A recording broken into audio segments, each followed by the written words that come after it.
could, Pat.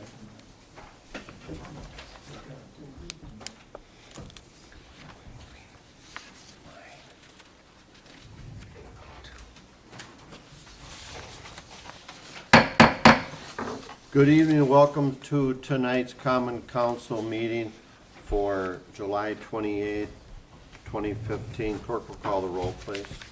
Hanson. Present. Fowler. Here. Sedlacek. Present. Markham. Here. Williams. Here. Nelson. Here. Fernsler. Here. Hildebrand. Here. Let the record show we have a quorum. Next item is the pledge. Please stand. Pledge allegiance to the flag of the United States of America and to the republic for which it stands, one nation, under God, indivisible, with liberty and justice for all.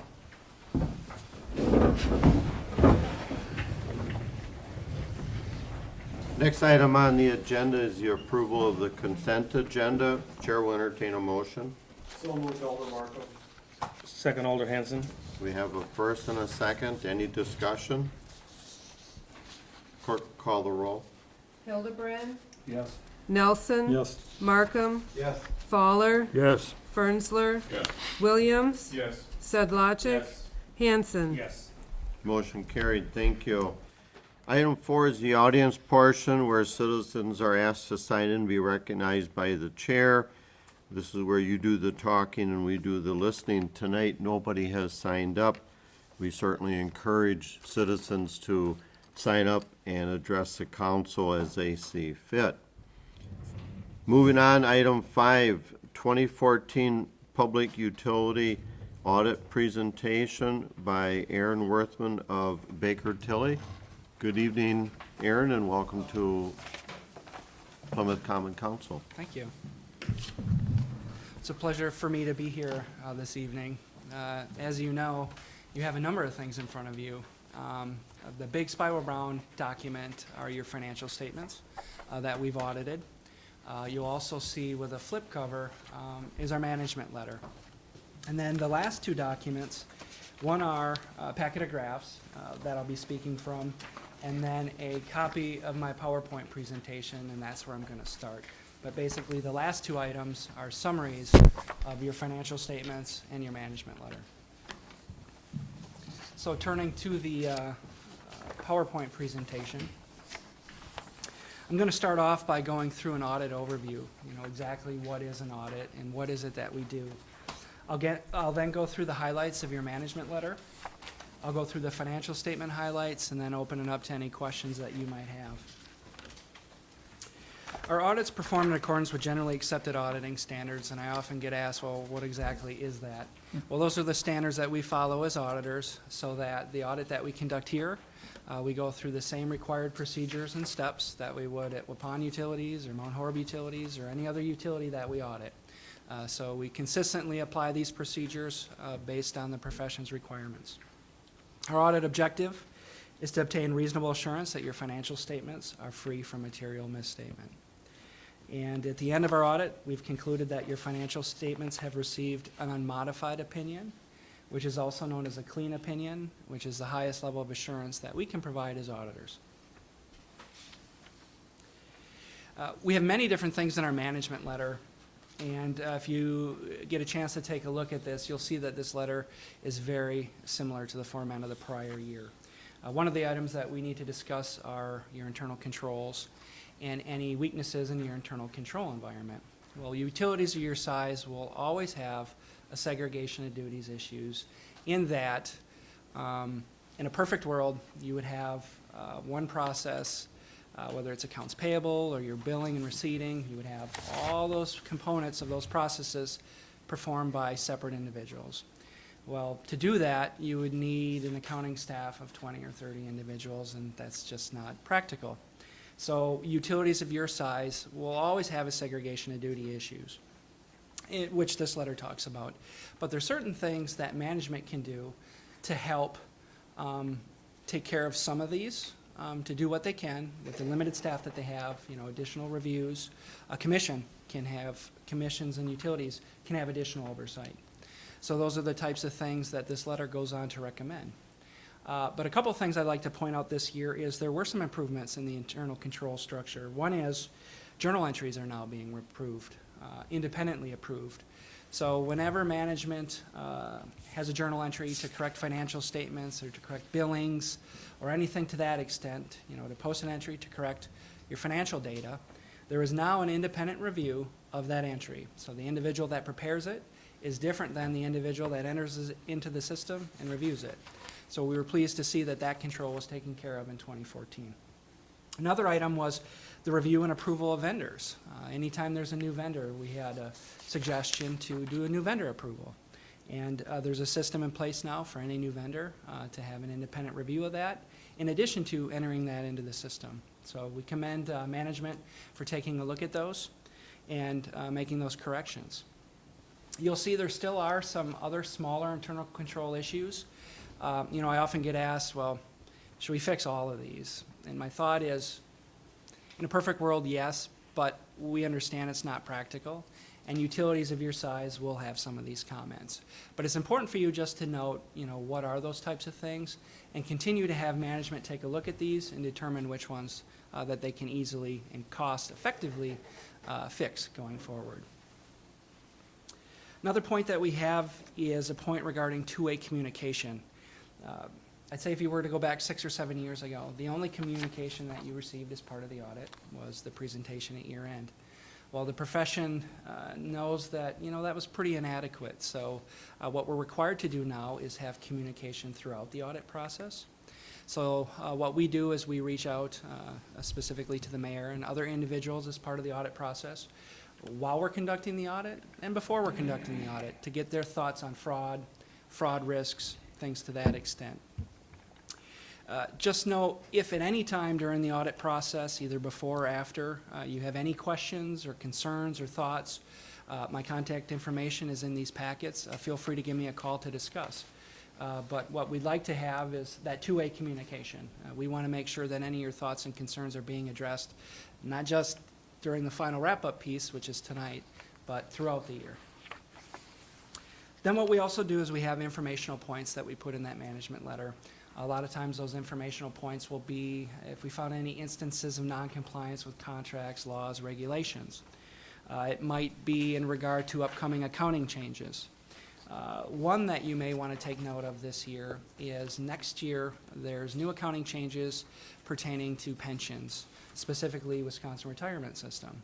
So as of next year, you're going to see additional disclosures, and the city more so than the utilities will see additional disclosures pertaining to Wisconsin retirement and specifically your city's unfunded portion of that liability, of that pension liability.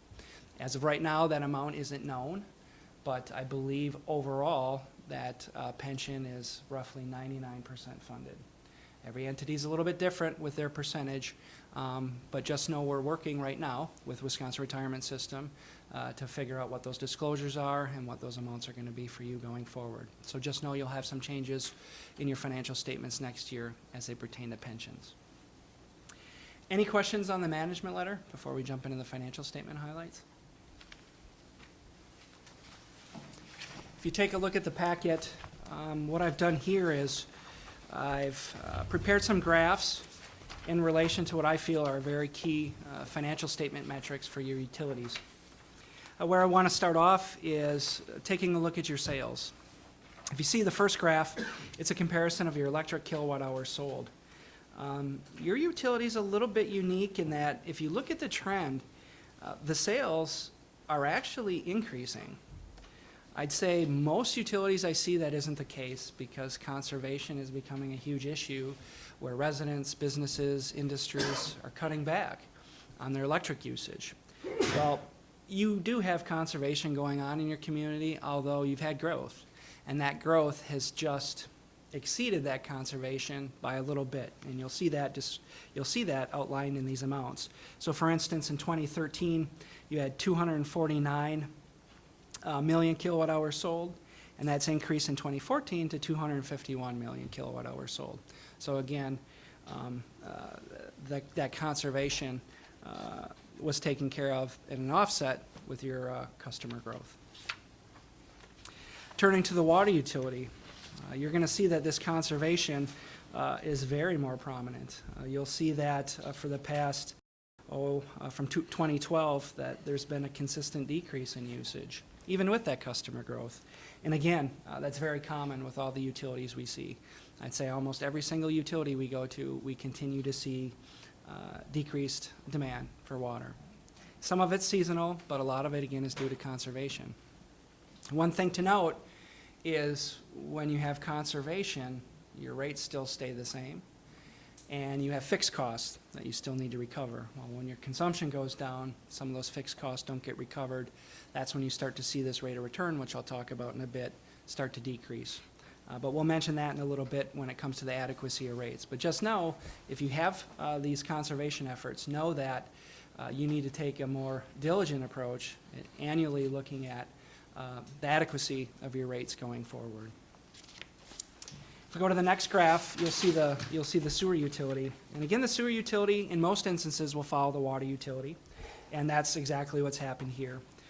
We went from, in 2013, of 310 million gallons treated down to 304 million gallons treated. Moving to the next graph, this shows your debt coverage. So part of your outstanding debt cover, or outstanding bond documents are requirements that you need to maintain a debt coverage. And it's your revenue bonds that require this coverage to be met. You also have general obligation debt, which is backed by the taxing authority of the city. But we've included your general obligation debt in this calculation. Doesn't need to be, but we've included it, which is a very conservative way of looking at it. So if we take a look at your revenues, your investment income, your operation and maintenance expenses, we determine, what is your computed net earnings. We then take a look at your subsequent year's debt service. How much do you need to pay in principal in 2015 and interest on your outstanding revenue bond debt and your outstanding general obligation debt. What the bond requirements require is about a 1.25 coverage. Well, you can see you easily exceed that at 2.0. So again, that tells you that your revenues are adequate, they're meeting your debt coverages, and also tells you you do have capacity for additional borrowing if you choose. So that's a very healthy, very strong debt coverage. Next thing we look at for financial health is we take a look at your adequacy of your rates. For the electric and water utility, for those that aren't aware, your electric and water utility are regulated by the Public Service Commission. Public Service Commission approves any and all water rate increases and electric rate increases. And they authorize you a rate of return. So if we take a look at this calculation, they offer you a return on your plant assets, which also includes your inventories. And it takes a look at your operating revenues, your operating expenses, and your authorized return for the electric utility, 6.5%. Well, in 2014, your actual return based on your financial results is 1.9%, which was down from 3.57. And if you remember in 2013's presentation, we discussed, taking a look at those electric rates, evaluating the adequacy. It's my understanding that electric rates have been increased in May of 2015, and the PSC has approved that. So in 2015, I would expect to see that actual rate of return increase substantially. Just as an aside, your current rates before that increase were approved by the PSC on December 22nd of 2011. So you had 3 or 4 years of not having any electric rate increases. Taking a look at the water rate of return, same type of methodology. The water's authorized return is 6%. When we run the calculations this year, you'll see that your actual rate of return actually increased from 2013's rate of 0.48% up to 4.58%. Now it's a little bit under the 6, but it was definitely a significant increase. Your current rates were approved by the PSC on December 22nd, 2014.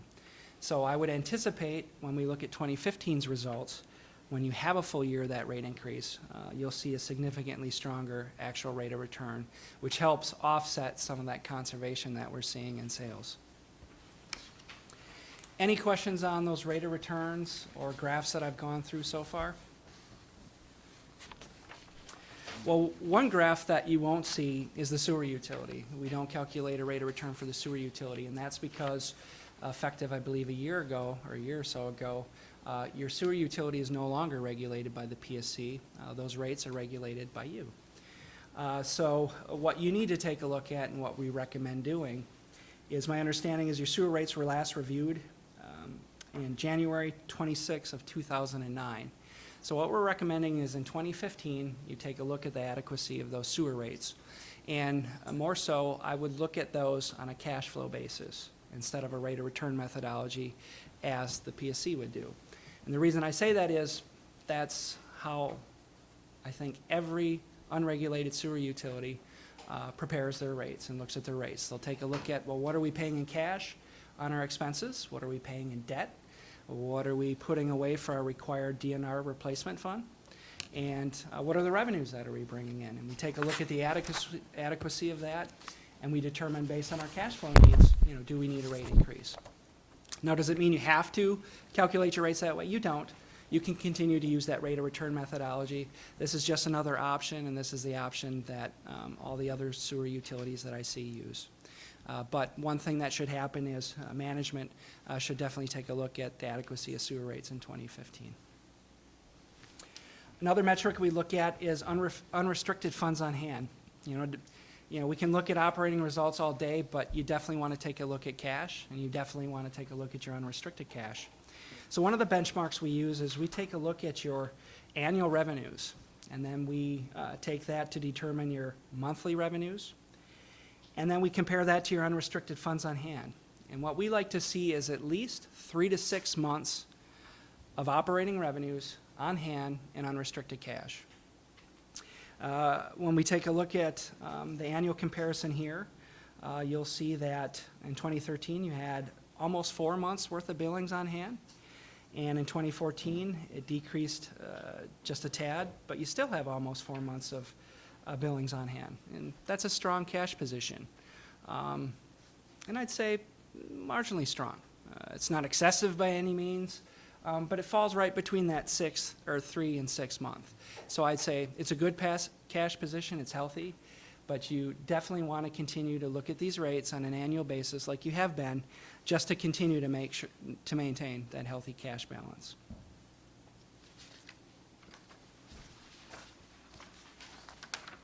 And then the last metric we look at is the utility net position versus net plant. Basically, if we were to take a look at your utility and take a look at the related borrowings of that utility infrastructure, well, what percentage is paid off, if you will, similar to a mortgage on your house?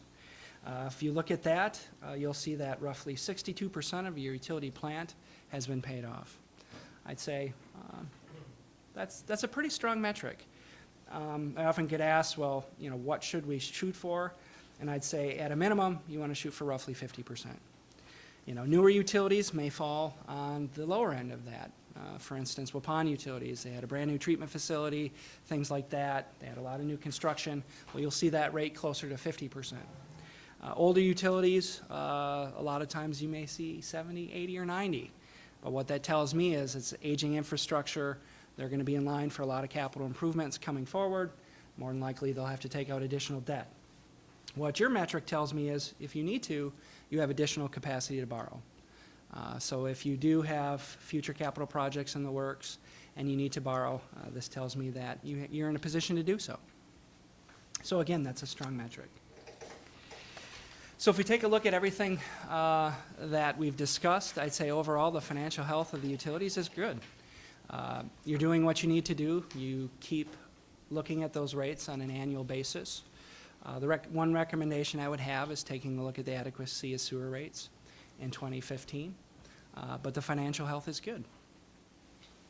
Any questions on these graphs or any of the financial data that you've been presented? If not, I just want to thank management, Brian and Joel's team, for helping us with the audit. When you look through those financial statements, you see there's a lot of information in there. There's a lot of work on their end that goes into getting things ready for us to audit. They do a great job of helping us out. We know we keep them busy. I think every year we probably ask a little bit more of them than we have in years, so we definitely appreciate their time. But again, throughout the year, if you ever have any questions, feel free to reach out and contact me. Good. Thank you very much, Aaron. We appreciate your input and assistance with the staff, and certainly, I think they've come a long way, as you indicated, in the past several years, and that's excellent. We continue to want to improve that. Your recommendations have a big part to do with that. Any other questions for Baker Tilly at all? Okay. Thank you very much. Appreciate it. I would like to make a slight change in the order on the agenda tonight. I desire to move up number 9 as the next item of discussion for tonight to facilitate that discussion. And I've asked Council President Hanson to concur in this slight change. And with no further objection from the council, we'll simply move item 9 up right now, and then we'll fall back in line with the rest of it. Okay. Is that okay? Okay. Thank you very much. Item 9, old business. Discussion and possible action regarding retaining a consultant to review east-west railroad crossing and warning devices. And I would ask Council President Hanson to start the discussion, and then we'll all participate from there as we see fit. Council President Hanson?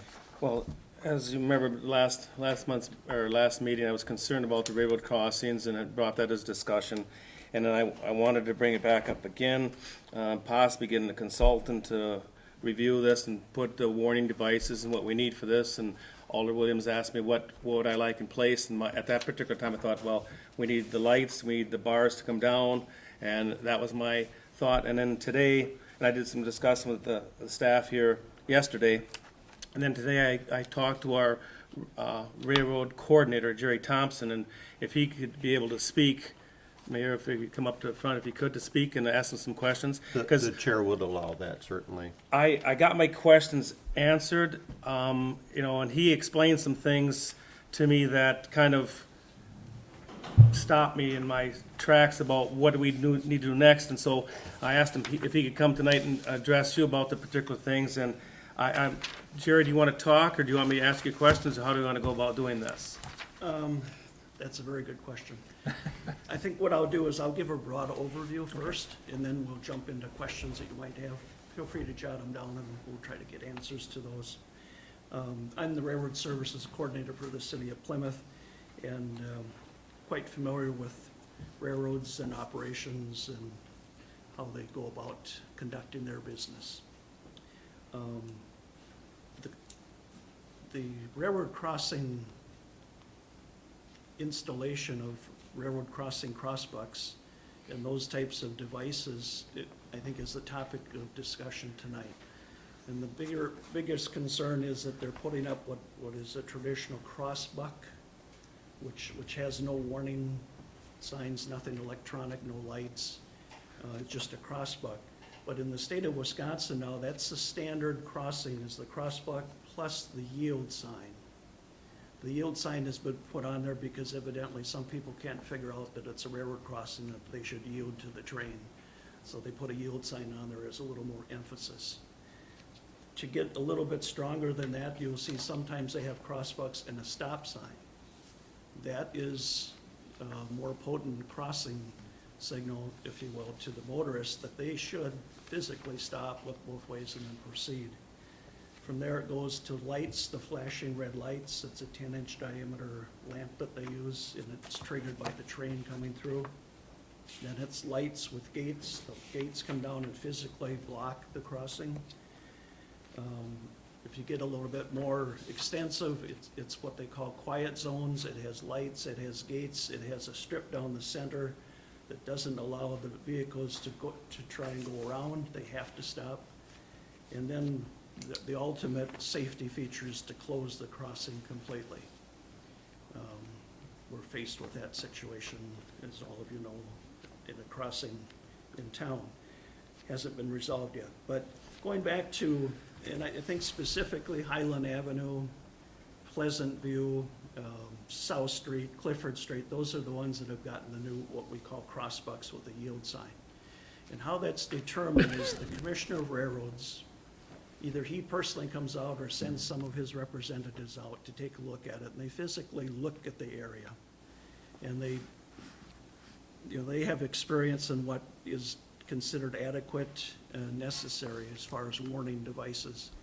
And then they confer with, in this case, Wisconsin and Southern Railroad, which is the firm that's leasing the track and providing service. And they determined that on those 4 crossings, the crossbuck and the yield sign is very adequate. Now, one of the criteria that they use is how many automobiles cross that crossing on a daily basis, how busy it is.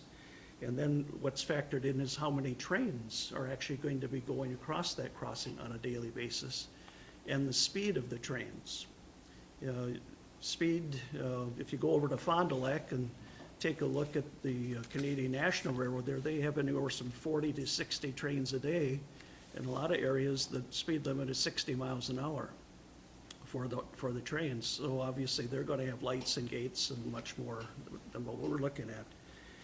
The frequency of the trains that they estimate that will be coming through Plymouth at this time is 2 trains per week. That's not per day, that's per week. And these are relatively short trains, 3, 4, 5 cars, something like that. But I just want to point out that even though there's only 2, 3, 4, 5 cars, that is not an insignificant train, because most of these are plastic pellets, polystyrene that's coming in for Bemis, and Poly 1 over in Sheboygan Falls we transload here in Plymouth. The average load that comes in is equivalent to 3.5 semi-loads of polystyrene, and they average about $100,000 that it costs that company to bring that 1 carload in. That's a lot of product, and that equates to new shopping baskets, shopping carts, whatever they manufacture, and it creates jobs for a community. So if you see a 5-car train, people think, well, it's nothing, but that's $500,000 worth of product that's in those cars. So it is significant, even though it doesn't seem that way. But back to the frequency of the trains. 2 trains per week on the east-west line is not what I consider heavy traffic. It's a very, very light density traffic. And those trains within the city limits of Plymouth will be moving, generally speaking, 10 miles an hour or less, because most of our trackage inside the city limits of Plymouth is what they call railroad yard limits. And inside the yard limits, the normal speed out on the countryside does not apply. They have a yard limit speed. And generally speaking, when they say 10 miles an hour or less, the general rule is as fast as a man can walk. That's the speed that they want to see those trains. So you're looking at 4, maybe 5 miles an hour. So frequency, you know, it's very low, and then the speed is low too for these crossings. Now out in the country, they're upgrading the track and they want to see a 25-mile-an-hour speed limit. But they're not going to come into town at 25 miles an hour. They have to slow down before they get here, so they're underneath the yard restriction limits. The trains do run 24/7. We cannot tell exactly when the train's going to come. They come as needed. So if there's cars that need to come into town, they'll bring them when they're ready to come in. Lately, the pattern has been to be maybe 4 in the afternoon to maybe 10 o'clock at night. But that isn't something that you can hang your hat on and say that's going to be like that all the time. So the reason I bring that up, people always need to be aware that if there's a railroad crossing there, it's train time anytime. A train can be there. Now, with the rebuilding of the east-west line, there's been considerable improvement. I've lived in Plymouth almost 40 years, and the visibility of the line, in other words, when you come up to a crossing left to right, is the best I've seen it in 40 years. They've cleared all the brush, they've cut down all the trees, and I just, for the life of me, can't imagine how a motorist would not be able to see the train coming. Plus, when the train comes to a crossing, the Federal Railroad Administration, FRA, mandates that the engineer blow 4 times. 4 times for each crossing. That's 2 long blasts, 1 short blast, and a long one. And if you don't hear that, there's something drastic You've got earbuds on or headphones or something, and you're not paying attention. And then, you know, if Highland Avenue is the biggest concern, which I can see because of the position of the grade school, and certain times of day there's more automobile traffic, but you got to understand that left and right, east and west of Highland Avenue, there's a couple of crossings within close proximity. So the trains are blowing their horns at all the crossings. And certainly you can hear a train a block away or a block and a half away at another crossing. You have a warning that it's coming. Now, it's not coming at 60 miles an hour. It's going to be coming at 5, maybe 10 miles an hour. So it's a very slow operation. Until it gets out in the country, then it'll pick up speed. But the Commissioner of Railroads and the Wisconsin Southern Railroad have deemed that the crossbucks and the yield sign are very adequate. And that's what's been on that line, I'd have to say, probably ever since the early 1900s. And before that line was taken out of service, active service, we used to have 5 trains a week that came through there. And we had the same crossbucks, no yield sign, but crossbucks. And I don't recall any major accidents or problems there. Now, that being said, if the council and the city decides that, yeah, that's, you know, everybody says it's adequate, but we want to beef this up, you can do that. You have the ability as an entity to actually work with the Commissioner of Railroads and the Wisconsin Southern Railroad. You can have lights installed, flashing lights, and gates if you want, although I think gates is kind of going overboard. But if you have the lights installed, that's fine. But the criteria is at that point in time is if you're requesting it and you're demanding it, you need to pay for it. And if the Commissioner of Railroads, the state will not supply money and the railroad will not supply money. That isn't the issue that I have. Putting it in is relatively simple. Just takes X number of dollars and you're done. But you have to then maintain that forever and ever. You have to contract with signal maintainers to come in and maintain that set of signals because you own it, you control it. So you got to kind of go into that arena a little bit careful. Can be done, but it's maybe not advisable, let's put it that way.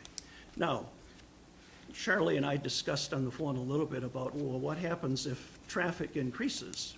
And we all hope that businesses will come to Plymouth and come to Sheboygan Falls and we will have another 100,000 jobs or whatever. It's likely that the traffic, railroad traffic could increase. You can always beef up and increase the warning devices at a later date. It's not something that if you don't do it today, you can never do it. So they kind of, and that's the way the railroads usually operate, is if they get more and more and more traffic and an intersection becomes deemed dangerous because of the density of traffic, automobiles and trains, well then they improve the crossing signals. And the other question that came up was, well, how come the east-west line only has crossbucks, whereas the north-south line has lights and what we call wigwags, mechanical devices, at virtually every crossing in town? Well, that came about because back in the 1930s and 40s, when it was being run by the Milwaukee Road, all the way through 1985 when they sold out, we had, up until about 1967, we had 4 passenger trains a day that came through Plymouth, plus 4 to 6 freight trains. And these were freight trains that were 60, 70, sometimes 100 cars long. They weren't just a short little spur line with a few cars. It was a very active rail line, so it required those types of devices. And once they're installed, they're there. They're not normally going to take them out. So they're still there, even though this line is serviced from Milwaukee right now. It's a branch line. They come up from Milwaukee, they come to Plymouth, and they're going to go over to Kohler, actually into Sheboygan eventually. But and then they have to go back. There's no what we call bridge traffic or overhead freight that comes from Canada or other places that passes through here. So it's a relatively light density line. Now, there is an organization called Operation Lifesaver, Operation Lifesaver is a nonprofit organization that's nationwide. It's in all in 50 states. We, as a city, can invite them in, and they will not charge you anything, to actually do classroom settings, public seminars, if you will, on the safety of railroads, just more of an awareness type thing. And they actually cater to people that are driving, pedestrians, signals and signs. They actually have a program for first responders, bicycle safety, so you can kind of gear it to whatever you think the community would need. And I would suggest that maybe we do contact them and have them come in at least for the grade school and maybe the high school. I mean, that'd be a starting point. We could do a couple public meetings, you know, if people have concerns. But they do that at no cost. They have nice videos, handouts, good information we should take advantage of. The mayor already has that coordinated to come here with a Rotary and another group on it, so that's, Perfect. he's taking care of that. You're on the right track. You've covered almost 99% of the things you talked about today, and I just have two more things that impressed me with my conversation with you and kind of laid to rest my major concerns about the lights and things like this. And you talked about backing. Yes, okay, I can touch on that. Because this is a little bit of unusual rail line right now, because the train has to come up from Milwaukee with the engine in the lead, comes up, it's got to come a fair distance into Plymouth so it can back up. Now, and then they're doing that right now with the construction project, so they back the train down the main line that goes to Sheboygan Falls. They can't, there's no track where they can pull the engines forward, so they have to back. And backing, as far as I'm concerned, is actually a safer maneuver regarding the railroads than actually having the engine just blowing the horn, because when they back up, the crew that's on the train has to have a man on the ground. They have to go to the crossing, and they have to stop traffic in both directions before they can actually back that train across. So it's about as safe as you're going to get. So backing is not a major issue. Now, years ago, that was a little easier because they had a caboose on the train and they had guys in the caboose. This takes a little bit longer because sometimes the guy's got to walk 20 cars or whatever the number of cars they have to back up. But a backing maneuver is a very safe maneuver because of the fact that a crew has to actually be there on the ground, crew member. And then I liked your one comment about trains stay on the track where cars, so if you want to. Well, yeah, and that's, you know, I don't want to step on anybody's toes. Okay.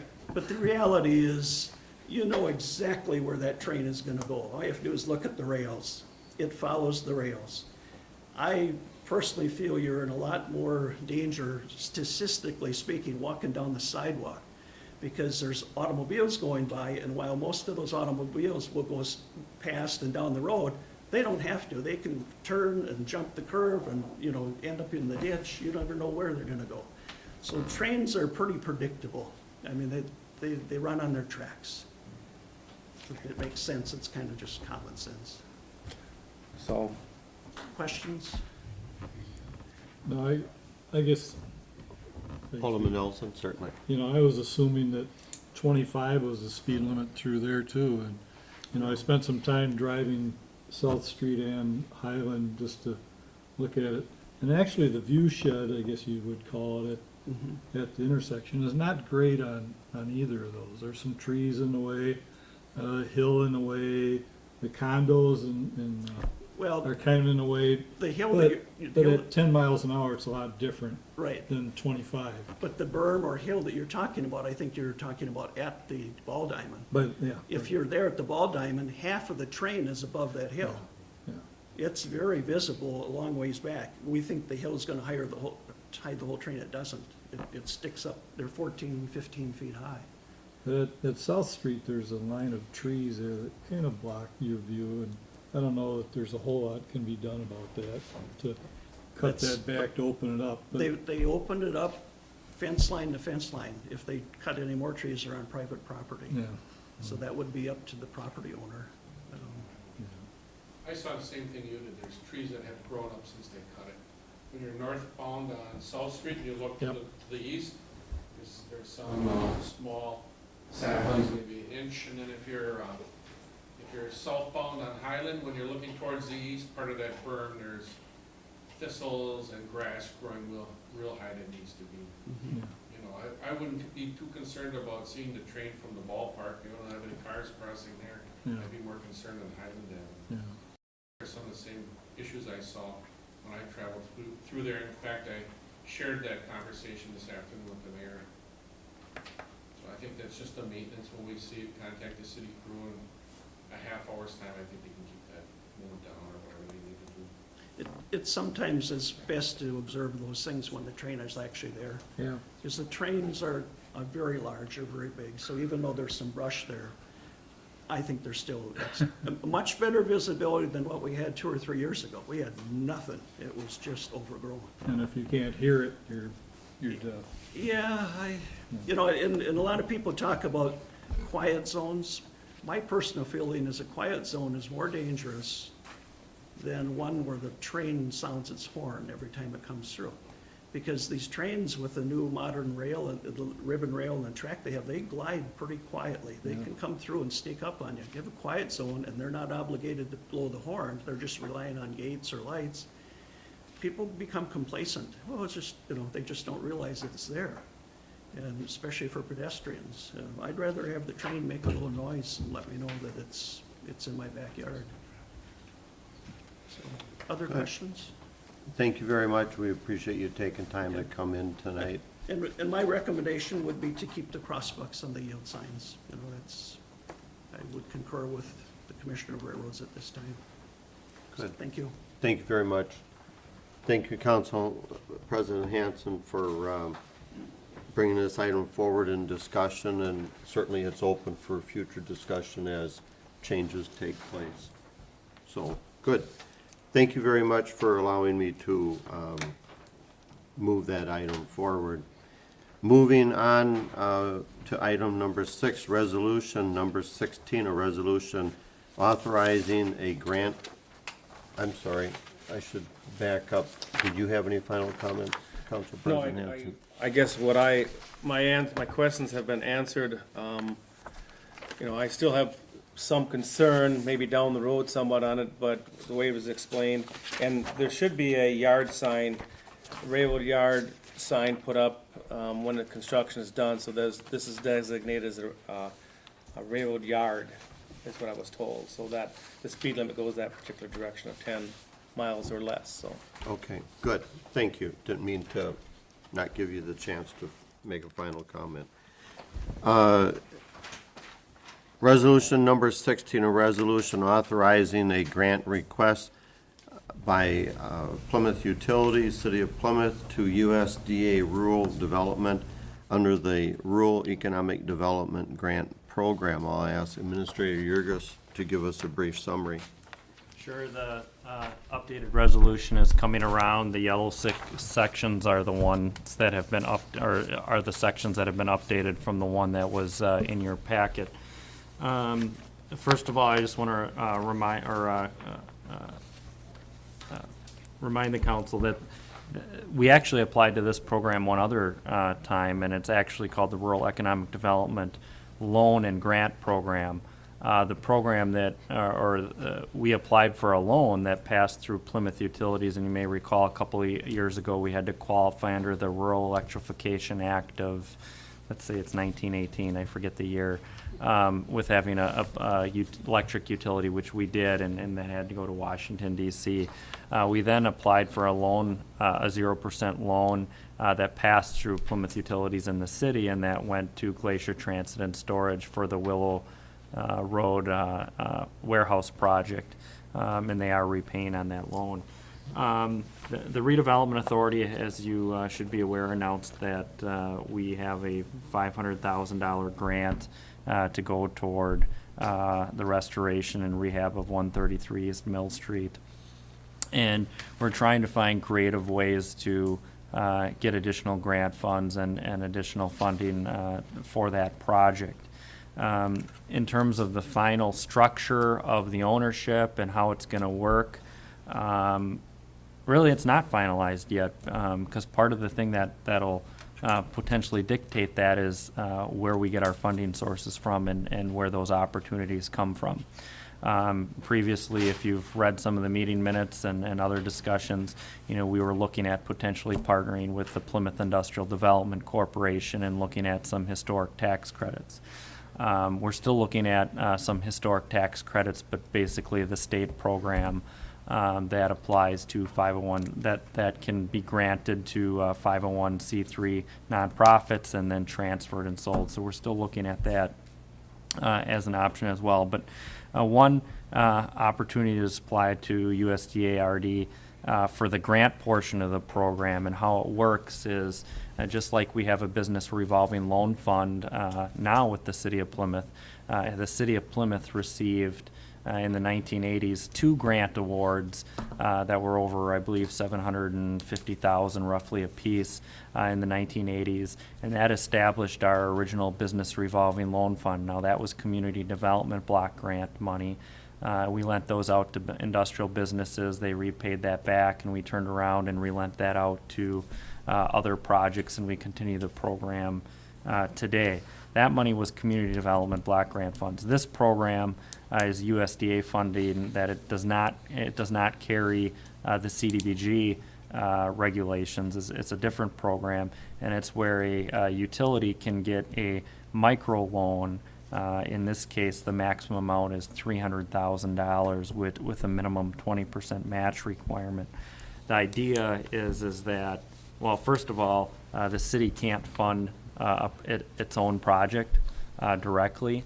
For instance, we can't get a grant to Plymouth Utilities and turn around and use it on on City Hall, for example. And the first grant from the first loan from the RLF program has to be to a nonprofit, so it can't be to a for-profit entity. The second time around, after the funds have been paid back, it can go to nonprofits or for-profits. But the idea is that if we got the funding in place, the $300,000 grant and then the match requirement, that those funds, along with other funding the RDA is acquiring through grants and foundation gifts, is to transfer that to the Sheboygan County Economic Development Corporation Foundation, and they would actually undertake the restoration of 133 East Mill Street, and we'd actually use TID number 5 to repay the USDA loan, and then at the end of the day, we would have another loan fund that we could use for future economic development projects as well. It would really be considered a micro loan program because it's a much smaller loan program than what our CDBG RLF program is. Now, in late June of this year, call it early July, and talking with USDA staff nationally at the time, there was about $3 million left in the program nationally. Now, the program does end, or the new federal fiscal year is October 1st, and typically there's a long process for Congress to authorize budgets, and for the next fiscal year it would be unlikely that any awards could be granted, and probably 3, 4, 5 months after October 1st is probably when USDA could start giving funding awards in the next fiscal year, because they have to wait until they get final authorization and the final pool of money, which is allocated by Congress. But there's still money in the current fiscal year, and so it was highly suggested that if this was a funding application that we wanted to potentially go after, that we quickly submit a grant application sooner rather than later to get it in this fiscal year, which is why the resolution is on the agenda tonight for potential consideration. There's no guarantee that we would get the grant and be able to establish the RLF, but if we did, it would provide a creative way to find some funding for the project. So that's a quick summary. Question, I guess I'd turn it over for questions. I think, why don't we have Chair will entertain a motion, and then we can get into the Q&A as part of the discussion process. So at this time, the Chair would entertain a motion on resolution number 16 of 2015. So moved. Second, Alderman Martin. We have a first and a second discussion as presented. Questions of Administrator Yurgis and the funding. Our 25% funding would be, Brian, you mentioned from, We would be, the whole thing, we would be saying that it would end up being TID number 5. TIF 5. That would be correct. Okay. Any other questions? So, Alderman Slovacek? so this would be, a different, Revolving loan fund? revolving loan fund from what we currently have? Correct. Complete different regulations, has nothing to do with community development block grants, complete different funding source. But we would have to create a RLF manual, which I believe USDA has a template on that. And again, if this was awarded, I mean, there'd have to be development agreements, there's gotta be a whole bunch of legal agreements to make this work. So right now, this resolution would just authorize submitting a grant application. And the thought is that this $300,000 revolving loan fund be put towards 133 East. Correct, Okay. correct. And then TID 5 would repay it, and then after it's repaid, we have a capitalized RLF program that we can use for other economic development initiatives. The expense is basically a development incentive. There is a 2-year deferment underneath the program as well. So for the first 2 years, it's at 0% paid over 2 years or 10 years. But the first 2 years, there is a deferment provision where the first 2 years is deferred, meaning no payments have to be made. Underneath the loan program, that program was a 1 year, which for the first year GTS paid nothing on, and then in year 2 they started their payments again. I might add that this is a way of starting to establish the RDA fund without having our dollars Right. do the establishment.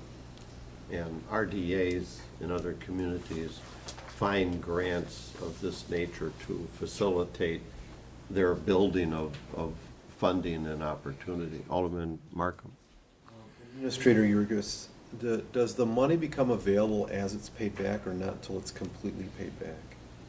No, it would be available, you mean to re-lend out? Yeah, It would be available upon payment back. So if for 2 years there was a no payment made, and then the third year there was 50,000 that came back, that 50,000 would be in an RLF fund, and we Okay. could relend. All right. And that second time around, Yep. it could go to a for-profit Okay. or nonprofit. It's just the regulation is that the first time around, you can't directly fund yourself, and it has to basically benefit a nonprofit. okay, all right. Alderman Nelson? Have there been any architectural plans put together? Yeah, that's probably, they're in process, They're in process. yeah. Mark Faller's doing that. Any other comments?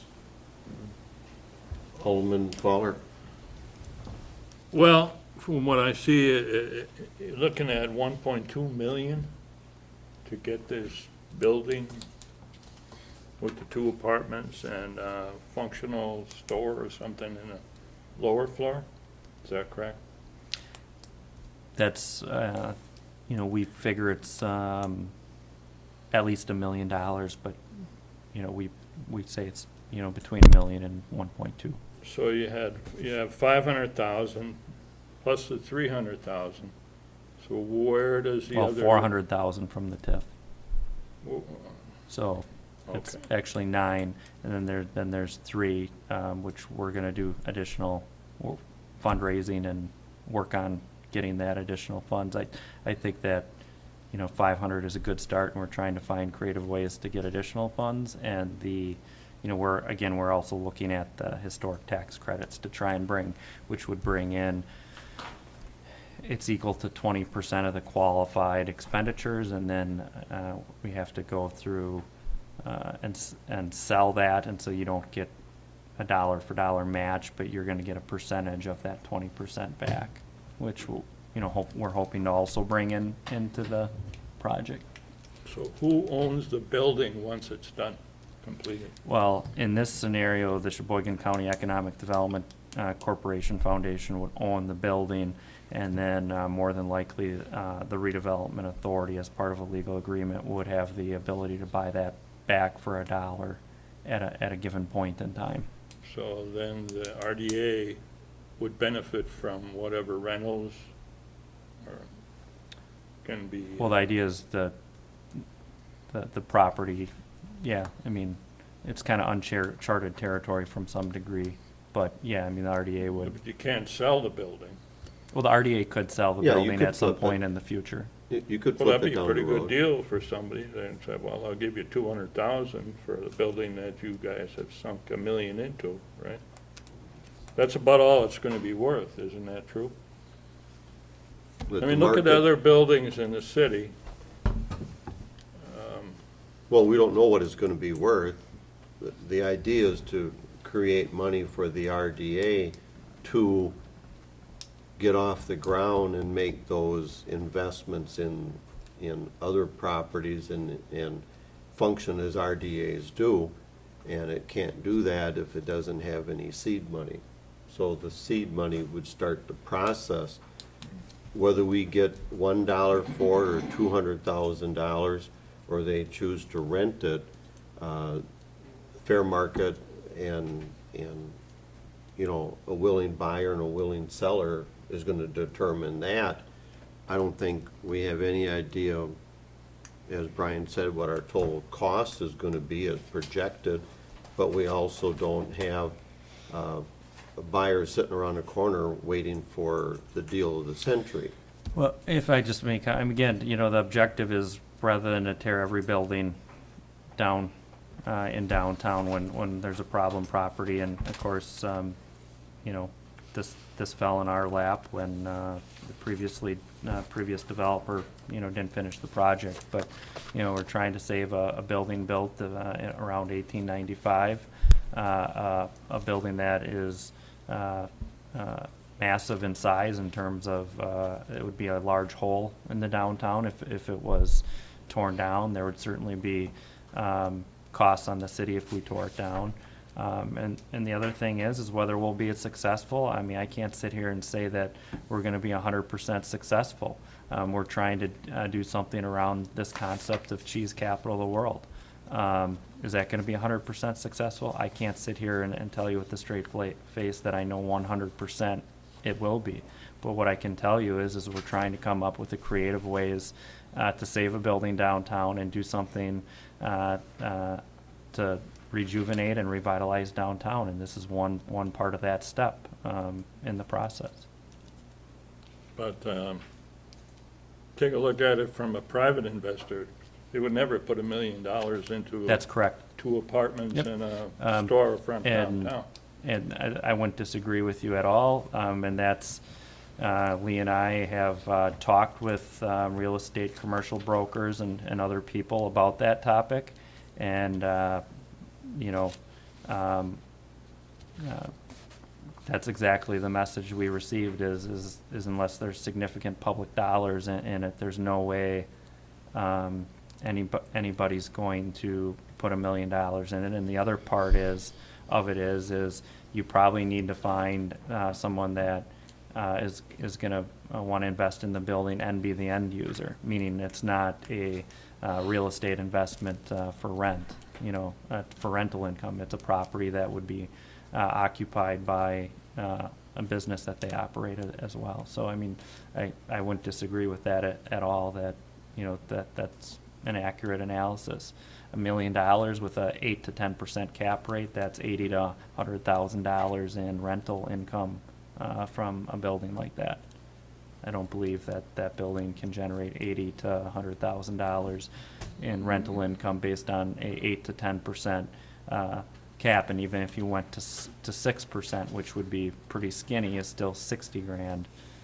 So I don't disagree with that I comment at think all. it'd be lucky to be $2,000 a month. revenue from the rentals, but, this isn't gonna be the last building to come up for this kind of thing. I mean, there's other buildings that are, Well, it's what RDAs do. yeah. And RDAs can't do anything if there's no money in the checkbook. So I think the attempt here is to get it off the ground, and if it's successful as other communities have, it'll build on its own successes. But in the meantime, we've got the revolving loan fund, which isn't part of our other funds to work with, and we don't have to worry about federalizing it or anything else. It becomes usable. And it takes time to do that, but what's the alternative? A big empty space. Well, if it was empty space, you could sell the lot. You wouldn't get much for that lot. That's the unfortunate side of the coin. So You're not gonna get much we're for the building trying, either. the original idea of the RDA was to somehow create the development and the improvements. RDAs don't blossom overnight. It takes time for that. I understand that. And I So- think this is one of the best things to come along. Would the RDA then benefit from the rentals after it was completed? Our RDA here. Well, If- the idea is that the concept is to play off of this cheese capital of the world, and how we've described it as a cheese themed store and heritage center. The whole thing, the rental income will help support the property. Yeah. Whether, like I said, whether it'll be 100% successful at this point in time, I can't say. But I think one of the things, the first thing we're trying to do is save a important building in downtown, and then the next step is to see if we can find a creative way to use it and generate interest in our community. Any other questions or comments? Clerk will call the roll, please.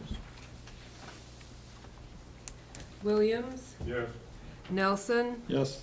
Fernsler, Yes. Hildebrand, Yes. Hanson, Yes. Fowler, Well, it's kind of useless to vote no, so I might as well vote yes and go along with the crowd. That's why we're 18+ trillion in the hole. Motion carried, thank you. Oh, well, I'm sorry, I don't understand. Is it a It yes or a is- no vote? I said I might as well vote yes. okay, that's a Okay. yes. Sedlacek? Yes. Markham? Motion carried, thank you. Item 7, no items were removed from the consent agenda. Moving on, item 8, committee reports and actions. Item A, Finance and Personnel Committee recommendation of June 30th, 2015. Discussion and approval of value membership and JP Morgan Chase credit card program. I'll ask Administrator Ergus for a brief summary and then ask Finance Chairman Markham for a recommendation.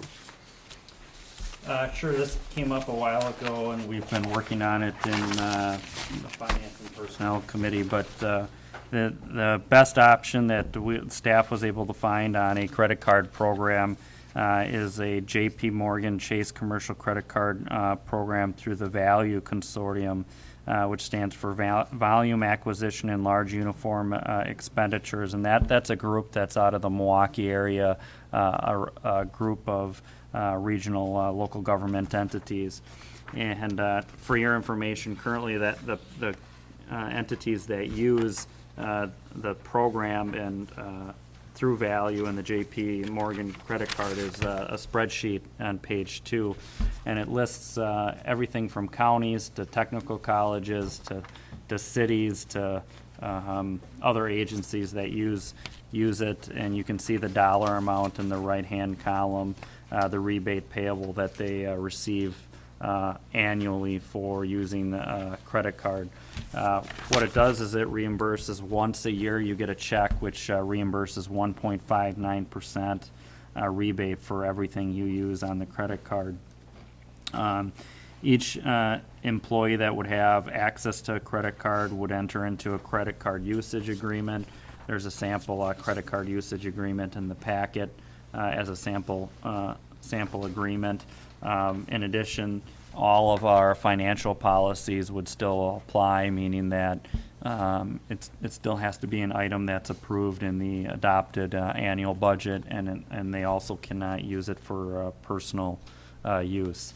And it also, the cardholder agreement also would be something we would put in their personnel file and keep on record, and that each cardholder would have a specific limit that was authorized, and the credit card program would be made available only to department heads as well as accounts payable staff.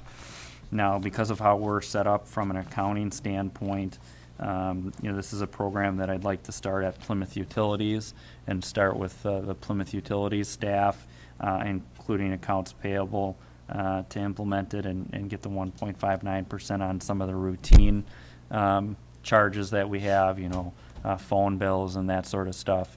And then also make it available to, like Jim Peterson and Bill Emick as department heads to be able to use it, as well as myself. And then based on how the program goes after a year or so, see how it works out for us. And then in the future, depending what we do with city accounting and city stuff, we could open it up to other city department heads as well. One of the issues is we don't have, all the infrastructure on the city side to do it, and I don't know that we want to pay Paul Corson additional fees as a accounting service on the city side to do more paperwork necessarily. So it might make sense to wait to implement this on the city side, but at least we could get it started on the utility side. Questions for me, or? I'll ask Alderman Markham to entertain a motion, and then we'll discuss it. Mr. Mayor, I move to approve joining the value membership in JP Morgan Chase credit card program as outlined by Administrator Yergis. Second, Alder Williams. We have a first and a second. Alderman DePaula, you had a question? Yeah. Might not our vendors charge us a fee for whatever service if they know we're gonna use a credit card, and they're gonna get charged 3% or whatever it is for the use of credit, rather than a check from the city or the utility? Aren't they gonna increase their fees by that amount that they have to pay? So it's gonna really cost us more. Suppose, if you buy something for $2,000 and they know you're gonna use a credit card, so they'll say, well, 3%, okay, let's make it $2,060. Yeah, I mean, I think each vendor is different. If there are cases where it's gonna cost us more, obviously we wouldn't use it. Let me, for example, use Frontier Communications. We're not gonna get charged 3% more necessarily to use a credit card. They get credit, people pay credit card to Frontier Communications every day. That's just part of the cost of doing business. If you, kind of view it as going to the grocery store, you don't get a 3% discount if you pay cash. Or you write out a check. I use my Chase card and I get, $90 a year or something. Yeah, sure, on points, and that's Right. exactly what we want to do if it That's makes what sense. you're doing, If but, it doesn't make sense, then we obviously wouldn't use it. Alderman Markham. I can maybe answer that question a little bit. From what I know from the private sector is, cards like this are widely used in the private sector, and vendors don't charge more. In fact, in some instances, they like it because it's easier to process the money. They get their payment right away, and they don't have people shuffling paper, getting a check, then having to deposit it because the money automatically goes into their account. So there's savings just from a people standpoint, from a vendor perspective, And many vendors require, that I'm familiar with, there are many vendors that require the use of credit card because they don't want to handle checks. They don't want to create an invoice and things like that. That's a good point, because I can tell you, I went to Walmart today. A woman was ahead of me, paying with cash or with a check. I bet it took her 5 minutes to check out. I went in and I stuck my credit card in the machine. I walked out in 10 seconds. So you're right in that regard. Any other comments? Clerk, call the roll, please. Markham. Yes. Sedlacek. Yes. Fowler. Yes. Hanson. Yes. Hildebrand. Yes. Fernsler. Yes. Nelson. Yes. Williams. Yes. Motion carried, thank you. We handled number 9 already. Moving on to number 10. Approved mayoral appointments to the RDA, requires 4/5 confirmation of the council. I ask the council to approve both of these in one motion. Citizen member appointment Dave Williams to August 1st, 2020, and council member appointment Greg Hildebrand to April of 2016. The chair will entertain a motion. So move approval, Mayor? Second, Alderman Nelson. We have a first and a second. Any discussion? Alderman? Alderman Hanson. What qualifications do the, okay, never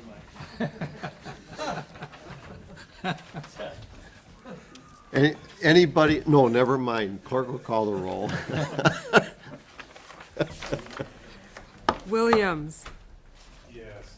Nelson. Yes. Fernsler. Yes. Hildebrand. Yes. Hanson. Yes. Fowler. Yes. How could Williams vote for himself? Because he has to, because we have to have a 4/5 vote. Sedlacek. Yes. Markham. Yes. He's only voting. Hildebrand. Is that everybody? I lost track. Hildebrand's only But voting. motion carried. Chair will entertain a motion to adjourn. So moved, Alderman Markham. Second,